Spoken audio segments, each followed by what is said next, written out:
2016 সালের এসএসসি উত্তীর্ণ চাকরিচ্যুতদের আন্দোলন ধীরে ধীরে জোরদার হচ্ছে গোটা রাজ্যে। বুধবার সেই আন্দোলনেরই প্রতিফলন দেখা গেল শিলিগুড়িতে। এদিন সকাল থেকে বাঘাযতীন পার্কে জমায়েত হন আন্দোলনকারীরা। সেখান থেকে মিছিল করে তারা পৌঁছান ভেনাস মোড়ে। মোড়ের ওপর মানববন্ধন গড়ে তোলেন এবং রাস্তা অবরোধ করেন। এর জেরে কিছু সময়ের জন্য গুরুত্বপূর্ণ ওই মোড়ে যান চলাচল সম্পূর্ণরূপে বন্ধ হয়ে যায়। আন্দোলনকারীদের দাবি, তারা পরীক্ষায় পাশ করেও চাকরি থেকে বঞ্চিত। যোগ্য প্রার্থীদের পুনর্নিয়োগের দাবিতে এই আন্দোলন। তাদের হুঁশিয়ারি, চাকরি না ফেরালে আন্দোলন তীব্রতর হবে। ভেনাস মোড় থেকে মিছিল এগিয়ে যায় ডিআই অফিসের দিকে। সেখানে পৌঁছে আন্দোলনকারীরা অফিসের মূল ফটকে তালা ঝুলিয়ে দেন এবং বিক্ষোভ দেখাতে থাকেন। এটা ন্যায়ের লড়াই স্লোগানে গর্জে ওঠেন তারা। পরিস্থিতি সামাল দিতে আগে থেকেই মোতায়েন ছিল শিলিগুড়ি মেট্রোপলিটন পুলিশের বিশাল বাহিনী। সুপ্রিম কোর্টের এসএসসি 2016 চাকরি বাতিল মামলায় চাকরি হারিয়েছেন পশ্চিমবঙ্গের প্রায় 26,000 শিক্ষক শিক্ষিকা ও শিক্ষা কর্মচারী। সোমবার নেতাজি ইন্ডোর স্টেডিয়ামে আগামী পদক্ষেপ নিয়ে জরুরি বৈঠক করেন রাজ্যের চাকরিহারারা। সেখানে মুখ্যমন্ত্রী কি বলেন সেদিকেই চোখ ছিল সকলের।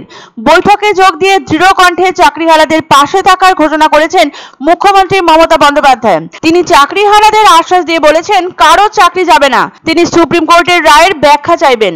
নেতিবাচক উত্তর এলে তিনি যোগ্য চাকরিহারাদের জন্য বিকল্প ব্যবস্থা করে দেবেন। এদিকে ভবিষ্যৎ নিয়ে এখনো সন্দিহান এসএসসির প্রায় 26,000 চাকরিহারা শিক্ষক অশিক্ষক কর্মীরা। চাকরি কি ফিরবে নাকি ফের পরীক্ষায় বসতে হবে তাদের, সেই সদুত্তর এখনো অধরা। তবে আইনি লড়াই লড়ে চাকরি ফেরানোর আশা ছাড়ছেন না তারা। পাশাপাশি পথে নেমে জনমত তৈরি করতে আন্দোলনও চালিয়ে যাবেন। সোমবার বিকেলে সাংবাদিক সম্মেলন করে একথা জানিয়েছেন সুপ্রিম কোর্টের নির্দেশে চাকরিচ্যুতদের একটা বড় অংশ। চাকরিহারাদের বিক্ষোভকে কেন্দ্র করে বুধবার সকাল থেকেই উত্তেজনা ছড়ায় জেলায় জেলায়। কলকাতা, মালদহ, বালুরঘাট, হুগলি, শিলিগুড়ি প্রায় সর্বত্রই একই ছবি। কোথাও ডিআই অফিসের গেটের তালা ভাঙা হয়, কোথাও আবার তালা লাগিয়ে দেন বিক্ষোভকারীরা। সুপ্রিম কোর্টের রায়ে চাকরিহারা তারা। যদিও সরকারের তরফে এখনো বরখাস্তের চিঠি পাননি। মুখ্যমন্ত্রী মমতা বন্দ্যোপাধ্যায় জানিয়েছেন, যোগ্যদের পাশে তিনি থাকবেন। কিন্তু তারপরেও চাকরিহারাদের বিক্ষোভে উত্তাল গোটা রাজ্য।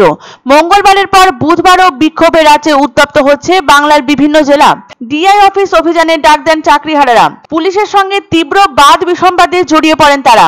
সারা রাজ্যের পাশাপাশি শিলিগুড়িতেও ডিআই অফিস অভিযানের ডাক দেন চাকরিচ্যুতরা। এই পরিস্থিতির জন্য রাজ্য সরকার তথা মুখ্যমন্ত্রী মমতা বন্দ্যোপাধ্যায়কে দায়ী করেছেন চাকরিহারারা।